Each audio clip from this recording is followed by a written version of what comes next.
They said the man she was marrying was an idiot. What they didn't say was that someone was already hiding under her bed, waiting to kill her. The wedding chamber was sealed. The doors were locked. The candles flickered like they were afraid to stay lit. This was her wedding night. And it was also an execution. If you enjoy dangerous rebirth stories with palace intrigue, don't forget to like and follow this channel. You won't want to miss what comes next. Her name was Shen Qingyi. In her previous life, she had been an ordinary modern woman, overworked, underpaid, and invisible.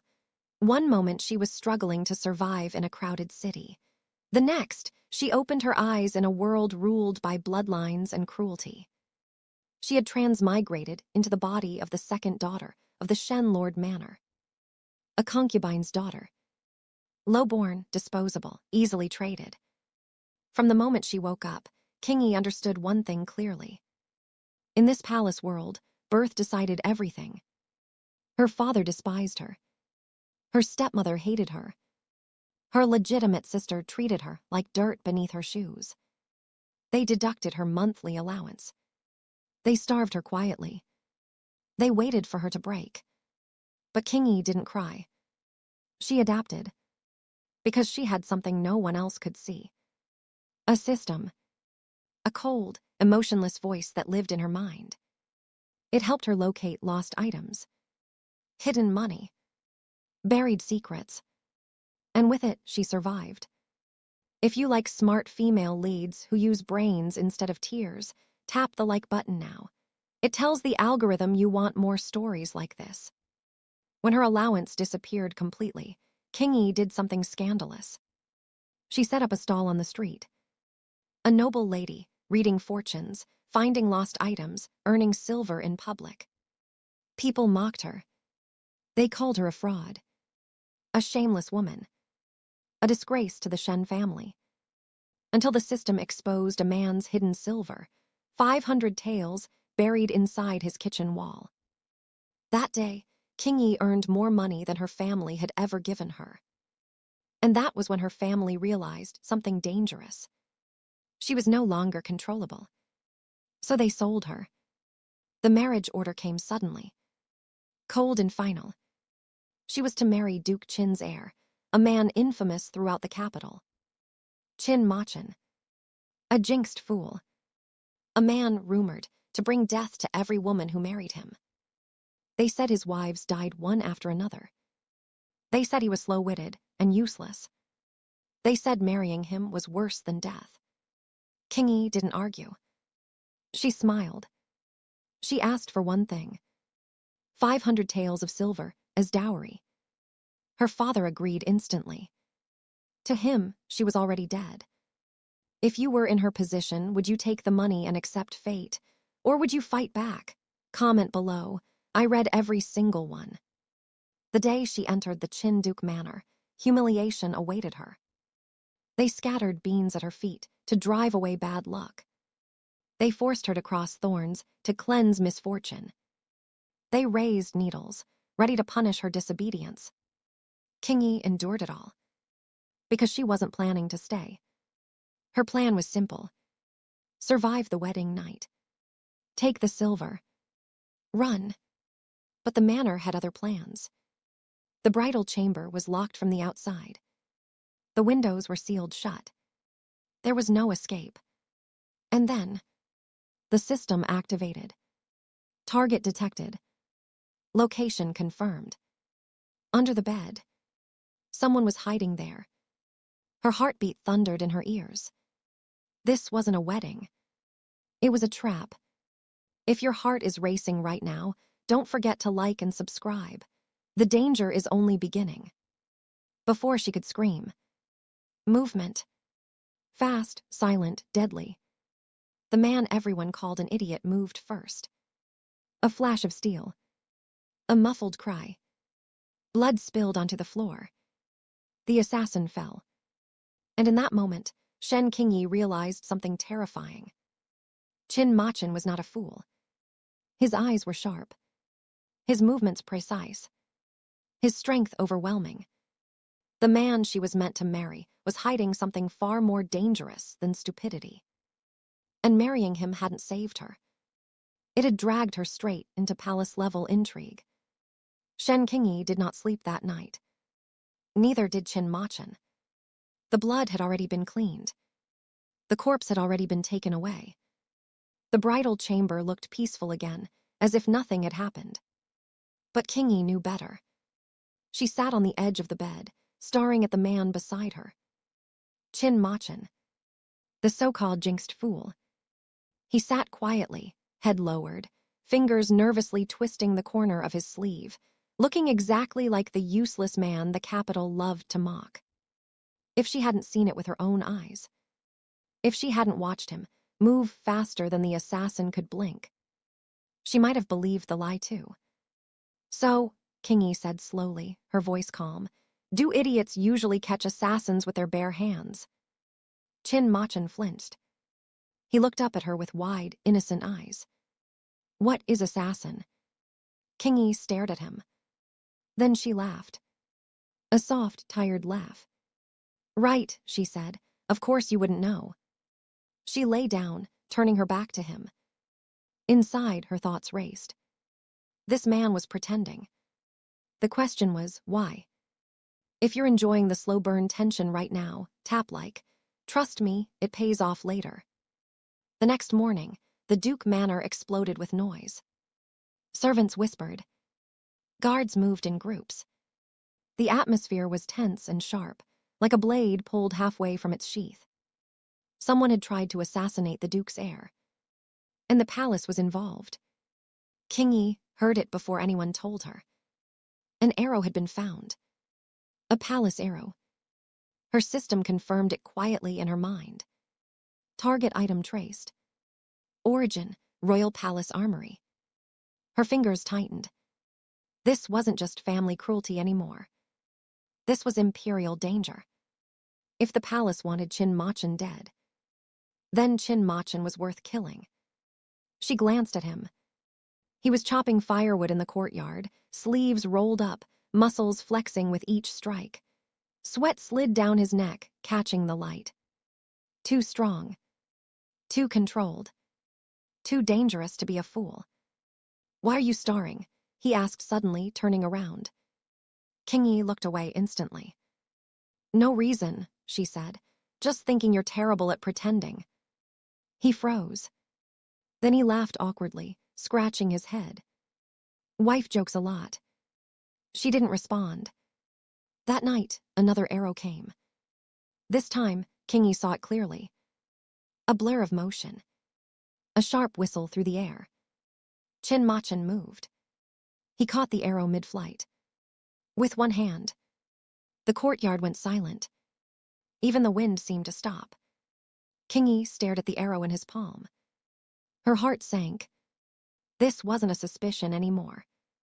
This was confirmation. You, she started. Qin Machin dropped the arrow like it burned him. I was scared, he said quickly, eyes darting away. Body moved by accident. She walked toward him slowly. Step by step. You caught a palace arrow, she said softly. In the dark, without injury. Silence. Then quietly he said, don't ask. That was the moment everything changed. If you've made it this far, comment Prince below. You're about to understand why. The next day, rumors spread like wildfire. In tea houses. In markets. In dark corners of the capital. They said the Duke Manor was hiding something. They said a lost prince was living among them. They said the jinxed fool was royal blood. Qingyi knew who started it. She had. She didn't spread lies. She spread truth, just enough of it. Because if enemies were closing in any way, then she would force them into the open. The system had shown her where rumors spread fastest. The East Market Tea House. And it worked. By nightfall, palace spies were moving. By dawn, the Empress had heard. Inside the royal palace, fury erupted. She's alive, the Empress said coldly. That concubine's son. Yes, your majesty, a servant replied. He is living in Duke Qin's manor. A smile curved the Empress's lips. A pity, she said. I thought I had killed him properly. Kingy didn't know those words yet, but she felt their weight. The attack came 3 days later. Not subtle, not quiet. An arrow meant for Qin, Machin, struck his younger brother instead. Blood. Screams. Chaos. Kingy stood frozen as Qin Machin caught the falling body. His hands trembled. His mask cracked. For the first time, she saw rage in his eyes. Real rage. Dangerous rage. That night, he didn't pretend anymore. He stood before her in the dark, posture straight, gaze sharp, presence heavy. I am not an idiot, he said. I know, Kingy replied. I am Qin Machin, he continued, voice low, son of the late consort Su, true prince of the empire. Her breath caught. The pieces slammed together. The poisoned child. The dead mother. The Empress's arrows. So, she said slowly, they want you dead. Yes.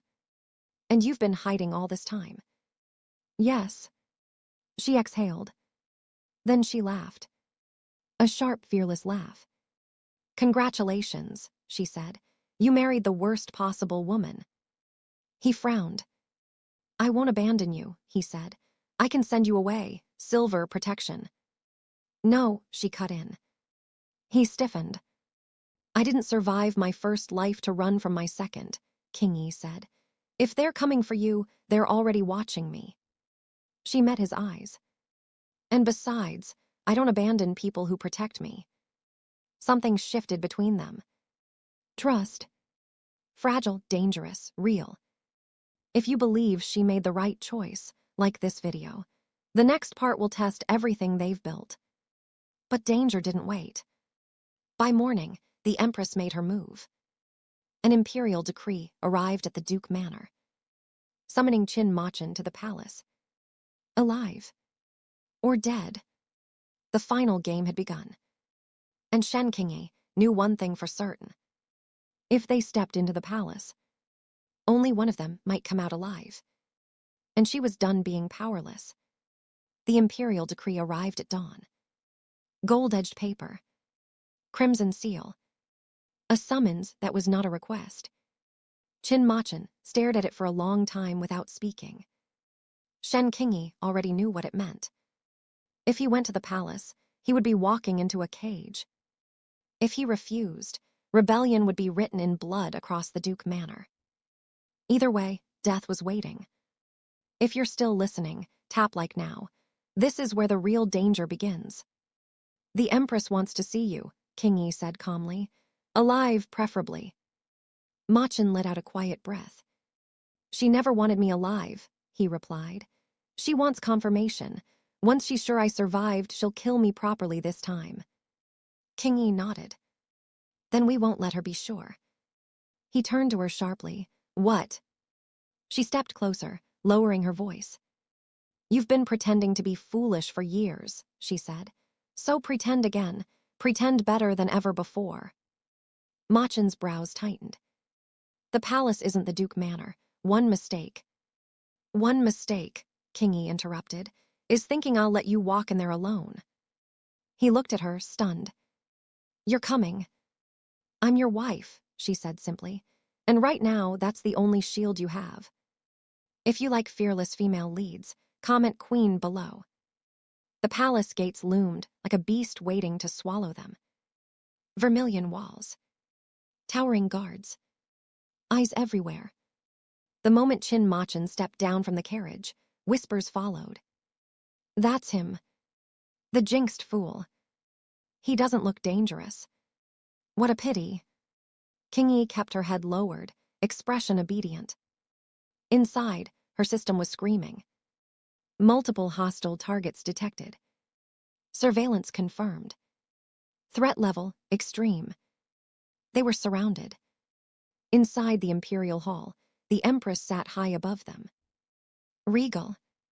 Cold. Smiling like a blade. So, she said slowly, This is the Duke Manor's useless heir.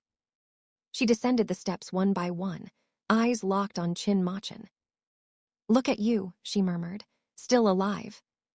Machin bowed clumsily, nearly tripping over his own feet. You're your majesty, he stammered. I'm scared. A ripple of laughter spread through the court. The Empress laughed too. But her eyes were sharp. Too sharp. Raise your head, she ordered. He obeyed. She stared at his face, searching for something. Memory. Recognition. Hatred. Nothing. Just confusion. The Empress relaxed, just a fraction. A pity, she said. Your mother was far more beautiful. The air froze. King Yi's fingers clenched. That wasn't an accident. That was bait.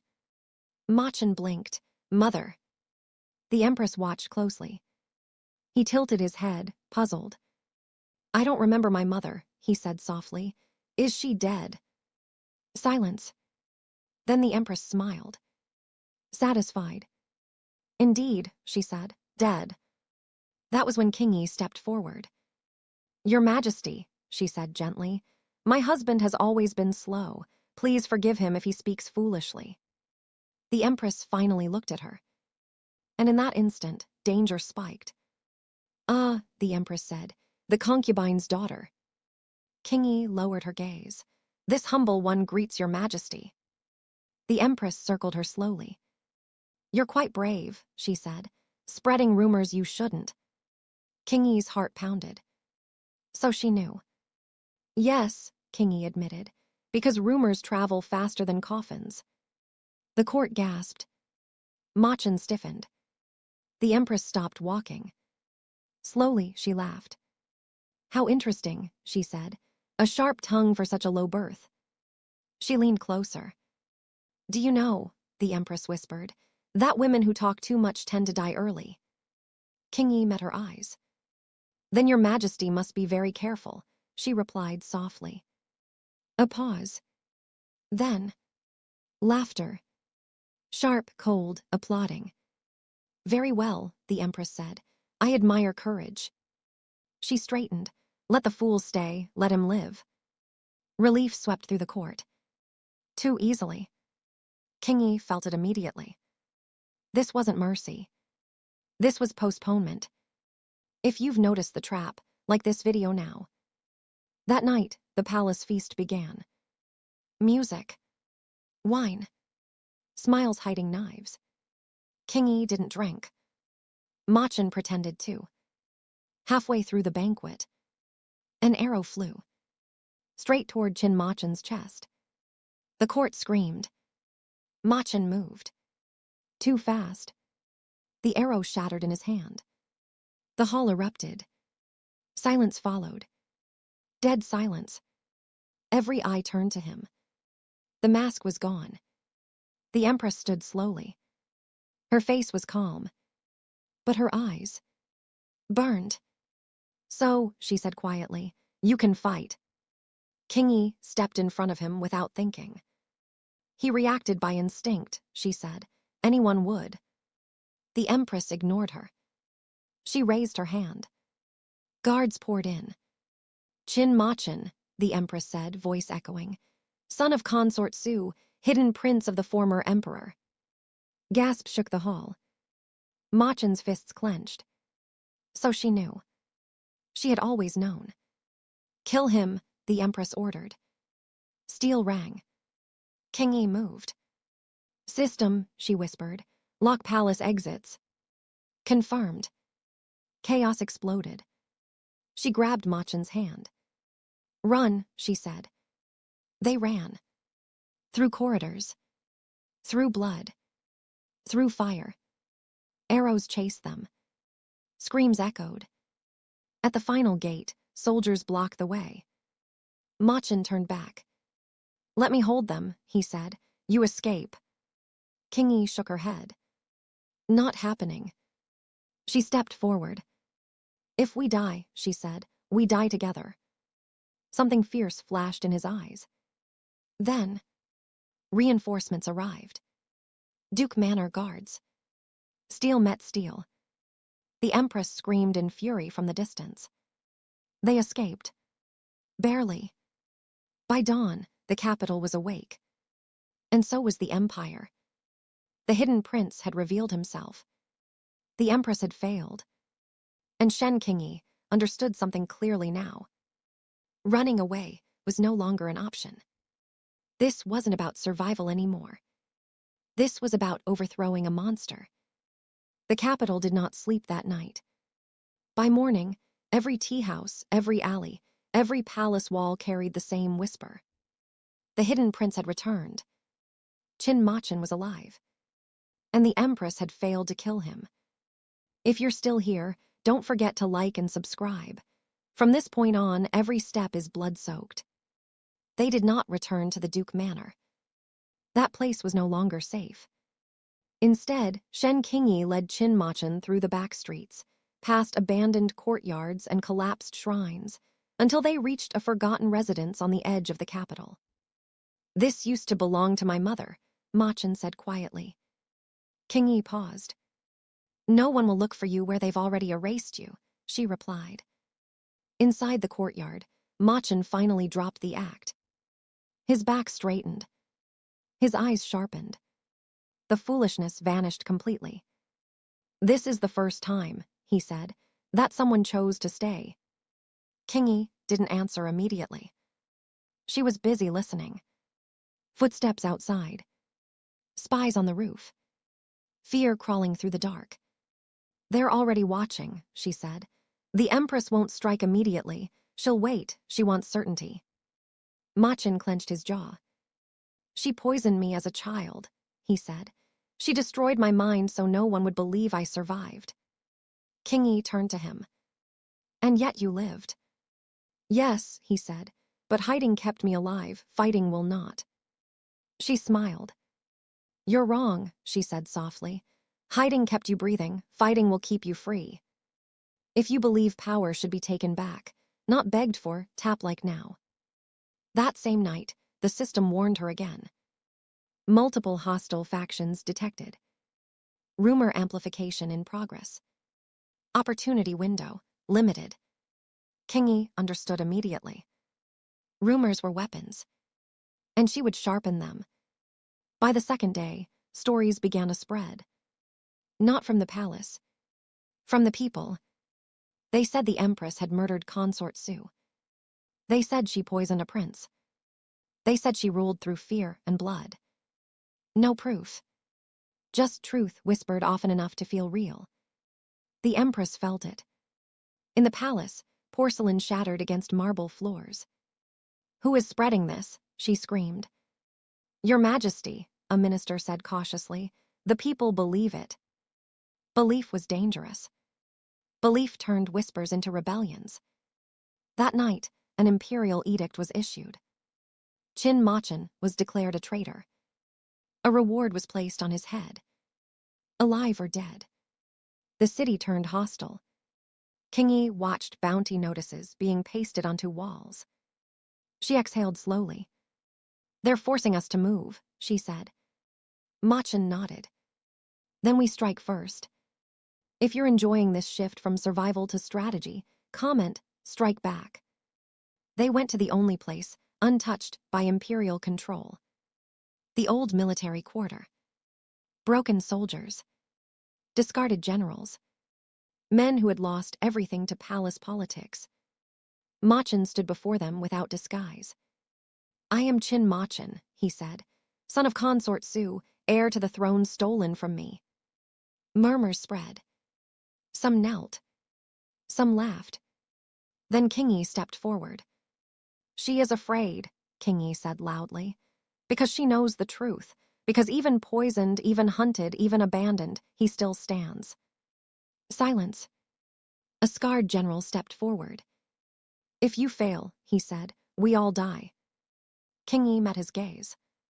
"If we do nothing," she replied, "we die anyway." That night, they gained allies. Not an army, but a beginning.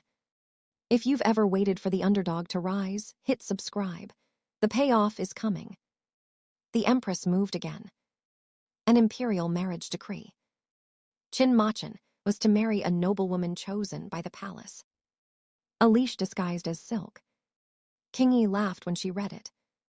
She thinks she can still control you, she said. Machin looked at her.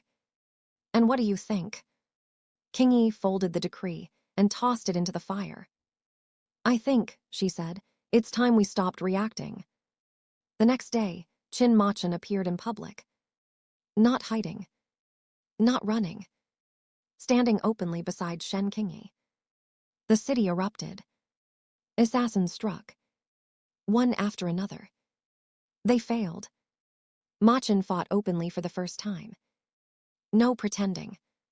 No holding back. Steel met steel.